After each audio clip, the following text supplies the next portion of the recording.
What is good, everybody? Welcome back to Joe's Card Stash. And this week, I want to talk about what everybody is talking about in the UFC card hobby. That is Hasbulla Magomedov, and specifically his 2023 Prism rookie card. It's the biggest chase card of the product. It's insane. They're selling for astronomical prices.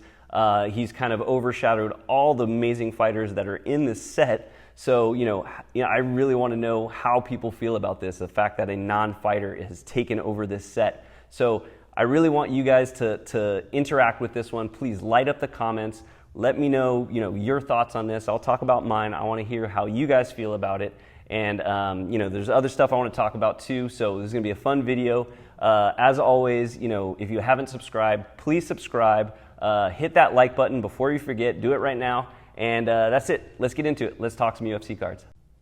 Before we get into the Hasbulla talk, I want to give my recommendation for the week. I got a YouTube channel that I really enjoy watching, and he's a rad guy. It is Cloudsy420. I will give you a link in the description to get to his YouTube page. It is hilarious. He's so fun to watch. I will say, not work safe by any means, not kid safe by any means. He is Canadian as and loves to say all the time. So you got to be prepared for that. But, he does box breaks. He does mail days. He talks about just general UFC stuff. It's a really, really great watch. Highly recommend it. He also recommends channels, which is really cool too. So check him out, Cloudsy420 on YouTube. You won't regret it. And earmuffs for the kids. Let's talk about Hasbulla. For those of you who don't know, I guess if you live under a rock or something like that, Hasbulla is a Russian media personality with MMA ties. That's the way Wikipedia describes him. He basically is I think he's about 20 years old. He has dwarfism, so he looks like a little kid. He was always hanging around like the Khabib camp, going to fights with those guys. And I believe in around 2021, he started being on TikTok and Instagram and just blew up. I mean, he's everywhere. People, it's not just UFC. I think he has 9 million followers on Instagram, so that gives you an idea of how popular he is. And people like my son, who doesn't follow UFC at all, he knew who he was. My wife, same thing, barely follows UFC. She knows who he is. So he's definitely popular outside of the UFC, which is really, really good for the UFC. Anytime you can get people into our, part of the world, into our hobby, and they see what these cards are like and, that they're valuable and all that stuff, it's a good thing. So, when I first heard about this, I was very, very excited. When I heard he was getting a card, I was, stoked because I knew it would bring people in that don't normally come in, and, that's going to help us in general. I've talked a lot about how, the UFC card hobby is much smaller than basketball, baseball, football. And so, our prices are lower, and that's just general economics. The more people that are involved in the hobby, buying and selling, is going to push prices up because you have more people bidding against each other. So we need more people in this hobby to get our prices and the values of our cards to go up. So that's why I've always liked this hobby, is I know there's a ton of UFC fans that don't know about this, and if they come in, the value is going to go up. So I really thought this was a good thing. And, I'm starting to be a little weary of it just because of how high his prices are going. And it's just overwhelming. This is a true story. I was watching a breaker break hobby box, and, you could tell he doesn't do UFC very often. And he was going through a pack, and he pulled a Mojo Muhammad Makayev. I mean, that's a great card. It's a really, really good up-and-coming fighter, and a Mojo out of 25. It was a huge pull. And he got excited, and he knew it was a Mojo. He knew it was a rookie, so he was hyped. But right under that card was a silver Hasbulla card. And this dude looked like he had just hit a Conor McGregor 1-of-1. I mean, he's screaming, going absolutely apeshit. And in my mind, I'm thinking, the card before that is probably going to be maybe not be more valuable, but it's a better card of a better fighter. And it just kind of, that really kind of made me wonder, like, is this good? Like, I don't know that this is good, that there's this much hype around somebody who is not a fighter. And another thing I worry about with Hasbulla is that it is very social media centric as far as his fame. And what I've noticed with things in the social media sphere, with TikTok, YouTube, Instagram, stuff like that, like the general public has a very short attention span. So, in a few years, if he's not as interesting as he was, if his videos get boring or something like that, people are going to move on and not care about him anymore. And then you have to wonder, what are the value of these cards going to go for? Because there's people spending, I'll give you some of the big sales. I have them. Now, these are confirmed sales. These are, he's had some huge sales on eBay, but they weren't paid for. I'm actually going to do a video about that soon, about how to check and see if sales on eBay are actually paid for, because it's a big problem, especially with something this hyped up, that people will do pumps where they'll bid something up to an astronomical price, but they won't pay for it, but then it's on eBay and everyone thinks that's what that card went for. So I am going to make a video about how to do that, but just know that all the sales I'm telling you right now, these were actually paid for and it confirmed. The biggest sale so far of his card was a gold out of 10, and that went for $10,500. Insane. A $10,000 UFC card. 2021 had some cards like that when it first came out, but that's just gigantic. And the second one I found was a base auto. That went for $1,900. And then his silver auto went for $1,400. There's also an orange out of 99 that went for $1,030.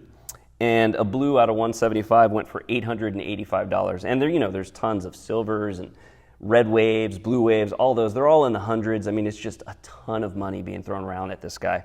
And there's also, the biggest thing on eBay right now, and I don't know if it's going to get paid for, but there's a gold auto. So, that's just going to be huge. It's probably going to get to 20K. It's at 11K right now with 2 days to go. So, keep monitoring that. And, of course, seeing if it gets paid for. But craziness. Those prices are just nuts. And that's what I worry, is that, somebody's going to pay $10,000 for this card or something like that. And in 5 years, no one gives a shit about this guy. It has an exploitiveness to it. It's always what I thought about him, is he kind of like parade him around like, here's this little kid that can punch you, and it just feels kind of like a circus act a little bit. And I just worry that, it's just going to get old and people aren't going to be as into it. And I know, the fact that he's not a fighter isn't that crazy, because, there's UFC cards for Dana White. He's not a fighter. Joe Rogan, obviously knows a lot about fighting, but I don't think he's never fought professionally in the UFC. Both of them have very expensive cards, but what you have to understand is they both have really impacted the sport. Joe Rogan, obviously an incredible commentator and has one of the most popular podcasts in the world. He's just such a staple in the UFC. It makes sense that his cards are worth as much as they are. And Dana White is the UFC. The UFC is what it is because of him. So those two, cards really make sense to me. So I just wonder if he is going to have that much of an impact and his value will hold up. I know it will be cool later on to be like, oh, remember when we were watching that, as a memory and stuff like that. But these prices just seem crazy to me. So I would love to hear what you guys think about this. Do you think this is good? Do you think it's bad? As I said before, it is great to see all these people interested in UFC cards that weren't previously, and hopefully they stick around. Hopefully some of them do, and there's a net good impact from all this. I'm hopeful that it is. I do think it is cool that this many people are paying attention to it. I would not be buying his cards at definitely these prices. So, if you get one, I say sell it. That's my opinion. Tell me what you guys think. Hit me up in the comments. I want to know. I want to see what everybody thinks about Hasbulla. So yeah, light up the comments. Let's go. So next I want to do a little PSA reveal. I got, what is this? 5 cards back from PSA. Now these are not graded to sell, really. There were pretty much all cards I wanted for my PC, and they all had imperfections in them. I really didn't think any of them would get a 10. If by chance one of them did get a 10, as I've told you before with my PSA stuff, if I get 10s, I tend to sell them. They're just worth so much, and then I'll just buy another card and see if I can get a 9. For my personal collection, I like PSA 9s. So that's what I'm going for here. Trying to get PSA 9s on pretty much all these cards. Like I said, if one gets a 10, cool, but if not, PSA 9s. The sad part is if I get an 8, I don't really like 8s in my collection. It's just a thing. I want all PSA 9s. So if I get an 8, I don't know, I'll probably sell it and try again. But let me show you guys what I got. Okay, card, actually I'll move these over here. Card number 1, and this is Khabib Nurmagomedov from 2021 Prism, the debut edition. This was, you know, one of the big sets when I first started collecting. This was one of the big cards I wanted to get. I wanted a numbered Habib from that set. I just love this photo. Actually, there's a bunch of, Habib just takes a lot of really good photos. So this was one of my favorites though. I just love this card, and I just wanted a numbered version of this, and the red was the cheapest numbered one that I could find. And I'll show you, let's see what I got. 1, 2, 3, PSA 9. Oh, perfect. This is just, you know, this is a perfect card for my collection. PSA 9, it's, what number is it? It's 21 out of 275, and just a really dope card. And so that's, you know, basically what this is going to be, is just showing you some cards I got for my PC. Next card, this one I love. Okay, this is John Jones from 2011 Topps Finest. This is truly one of my favorite sets. I love 2011 Topps Finest. I'm trying to play with the idea of getting some people together to open a box of it, like kind of a group break, because it's such a cool set. So let's see what I got. Oh, and this is a gold. This is a gold Finest Moments. I love this photo of John Jones. This is going into my collection of like favorite photography and UFC cards. That kick is so sick. The guy right in, it's just taking on the side of the head. I don't know who he's fighting there. This is a gold. It's out of 88, 17 out of 88. And again, I know there's defects on this. I just won a 9, and I got a PSA 9. So perfect. Love this card. Such a sick John Jones card. I want more John Jones cards, but this one's incredible to me. Next. This is also from my like favorite photography in UFC cards, which is a whole collection I'm starting. Just all my favorite cards that have really, really cool photos. This is a Francis Ngannou. I think it's from Museum. Yeah, it's from 2018 Museum collection. Look at that photo. I think it's him basically knocking out Alistair Overeem. But that photo, that timing is just incredible. Love this card. I'm a Ngannou fan. I know he's in negotiations to sign with somebody else. We'll see where he goes. I hope he fights again. But even if he doesn't, he's such a legend, and this photo just represents his power and just sick. So yeah, 2018 Topps Museum Collection. I believe this is the copper version. And see what we got. 1, 2, 3. PSA 9. Once again, perfect. I'm going to try taking the plastic off of this, see if it's a little clearer. There we go. That's the only thing about the PSA when I you know, that looks better. So I'm going to take these out of the wrappers. Sorry the first ones weren't. But I do like putting plastic sleeves on all my slabs. I think it's very important because they get scratched so easily. And once they're scratched, it's impossible to fix it, and they don't photograph very well. So there you go. Francis Ngannou 2018 Museum Collection.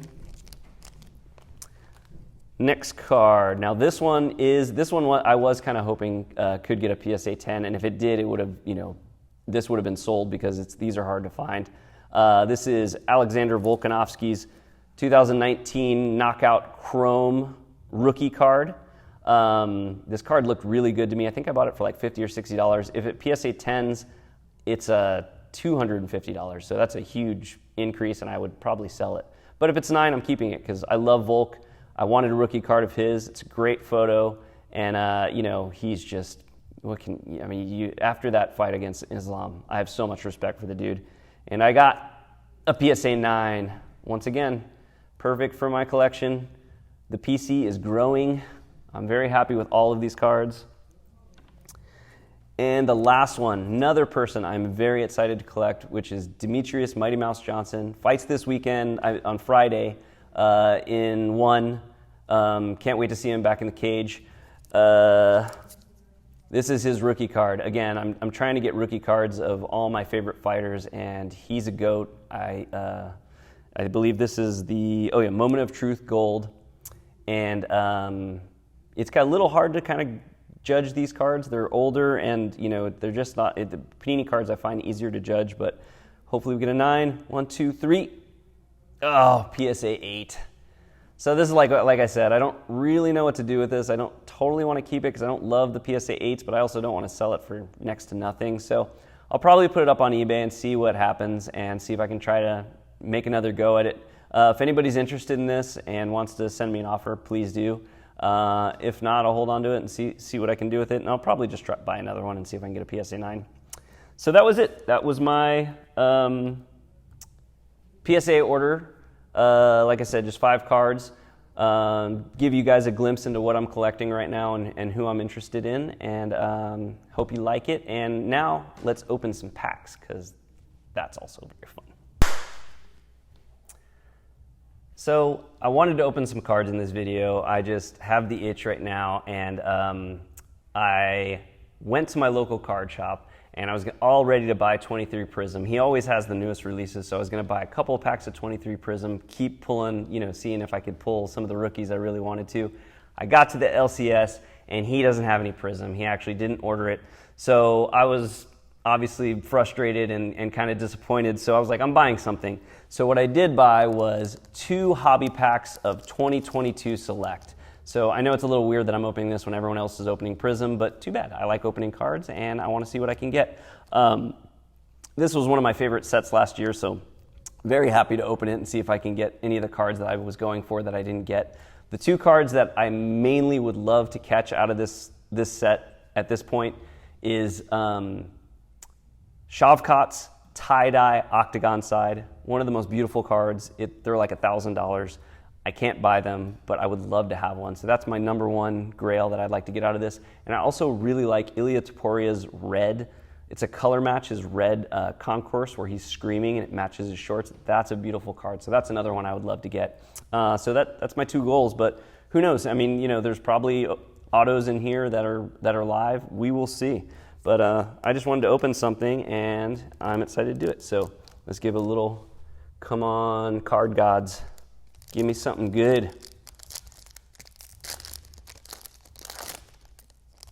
Man, these packs are so much easier to open than Prism. Okay. Card number 1, Glover Textera. Li Jinglang, the Leech. Charles Oliveira. It does look like I have an auto. Dude, I am so lucky with loose packs. This is insane. Okay, so we'll pull from the back. Jamal Hill, tricolor. That's pretty dope. Love Jamal Hill. His Prism auto is pretty sick. His first auto in Prism. Okay, and let's see what our auto is. UFB is Uriah Faber, I believe. So we're probably looking at the California Kid. 1, 2, 3. It is a base Uriah Faber auto. Pretty cool. I mean, GOAT. Not a GOAT, but really, really great fighter. Probably in the Hall of Fame. So I will take it. As I said before, anytime you can get an auto in a loose pack, that's amazing. And let's see if I can get either of those other 2 cards in this pack. Little top icing on the cake. And there is, there's 2 autos in these, so there's a chance this has an auto too. That would be insane. All right. Come on. Exact same card I got before, the Leech. We got a Sean Brady rookie. Israel Adesanya. And we have a Magomed Ankalaev Phenomenons insert. And it looks like we have a bronze, which I forget what those are numbered out of, but they're pretty cool looking. Bronze, is it a rookie? Not a rookie. I have no idea who that is. Matt Hughes. Bronze Matt Hughes. So there you go. Those are my 2 hits, really. Bronze Matt Hughes, numbered out of 175. And a Uriah Faber auto. Probably not the greatest thing in the world as far as making my money back, but I got to scratch that itch. I got to open something. I do have Prism 23 undercard coming out as soon as that's released. That'll probably be my next video. Really excited to open that and see what that's all about, because that's a new product this year. So hope you guys enjoyed this. As again, please comment below. Tell me what you think about all this Hasbulla hullabaloo. And I'll see you guys next time. Thanks for watching.